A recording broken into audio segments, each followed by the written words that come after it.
dito sa Baguio City, kung saan agaw eksena ang treehouse na ito.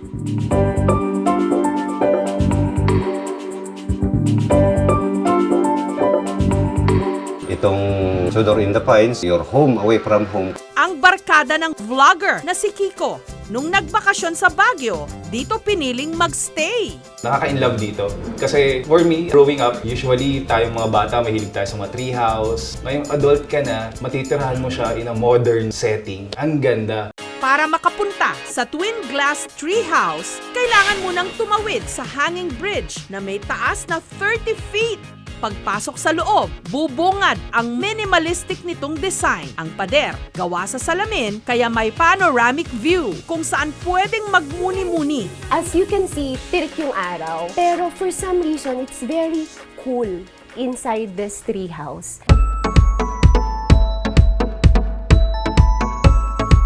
Yung glass dito, tinted, para siyang one-way mirror. Nakikita natin sa labas, pero hindi tayo nakikita sa loob. Okay. So, andun pa rin yung privacy. Interesting about the toilet, pag nakapuhay sa trono, gusto nyo ng fresh air, i-open nyo lang to. Say hi to the neighbors. Hello! Dating rest house ng pamilya ang lugar na ni-renovate taong 2017. Ang konsepto nito, medieval design sa Inglaterra. Ang main house ang nagsisilbing reception area. Sa Royal Cottage naman pwedeng mag-relax sa kanilang bathtub.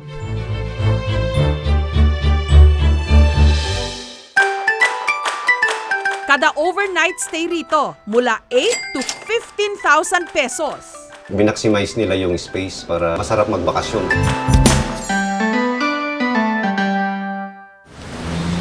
Tuloy rin tayo sa isa pang adorable home in a dome sa Nasugbu, sa Batangas, na parang outdoor hotel.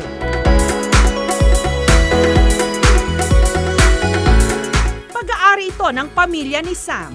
Yung idea, ni-research namin siya online. Meron siya sa mga desierto, sa mga snow na area. So, naisip namin, why not sa tropical na country like Philippines?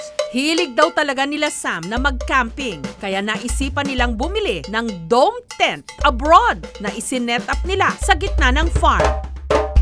Ang 27 square meters nilang dome tent may sala at syempre, kwarto. Meron ka ng sariling ref, microwave oven. If ever magdadala kayo ng food nyo, pwede nyo na silang initin dito. Presko dito dahil may aircon. Yung flooring, gawa siya sa wood. Paglabas ng dome, pwedeng magtampisaw sa kanilang natural pool na dating sapa. Kaya siya natural pool kasi walang ginagamit na chlorine sa kanya. Yung pinaka-plant itself, yun yung nag-filter ng mga chemicals. Kada overnight stay, 7 to 8,000 pesos. Comfortable enough yung sleeping area. Perfect for more arty people like me. Ito kasi kakaiba. Nature, tas biglang parang nasa hotel ka din. Ang bahay, mansyon na ito, hindi lang pang mayaman, mayaman din sa kasaysayan.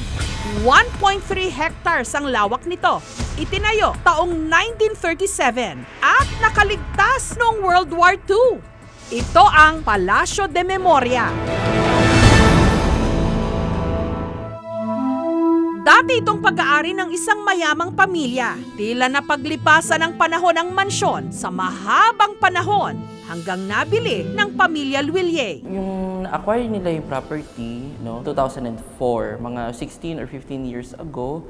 Pero nung kanila na-acquire itong property, ito ay abandonado na, as in walang kalaman-lamang gamit. Yung kanyang kondisyon ay hindi na akma para tirhan. Sa labas ng mansyon, may nakaparada pang 2 lumang eroplano. So ito yung isa sa mga vintage aircraft na makikita dito sa may bakura ng Palacio de Memoria. Nirefurbish namin yung interiors. So yung theme niya ay very 1960s man cave na lounge para mag-party o kaya mag-meeting with your friends. Very ideal for more intimate groups. Tara, tuloy po tayo sa Palacio de Memoria. Nandito po yung pinagmamalaki naming treasure ng bahay, yung terrazzo flooring na ina-attribute kay Juan Nakpil. Gawa sa terrazzo or yung dinurong na marble.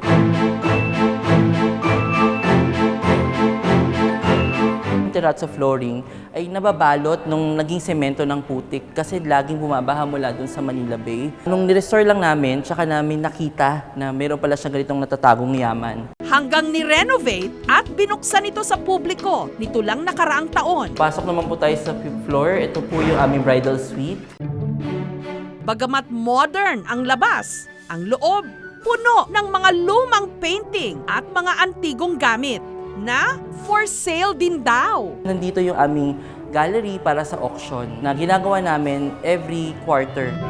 So isa po sa pinaka-importanting item sa aming darating na auction ay itong kopya ng Islas Pilipinas na mapa na ginamit ni Justice Carpio noong tayo ay lumalaban para sa Spratlys Islands. Ang iyong pinapantasyang dream house, hindi mo na kailangan pang ipatayo ngayon.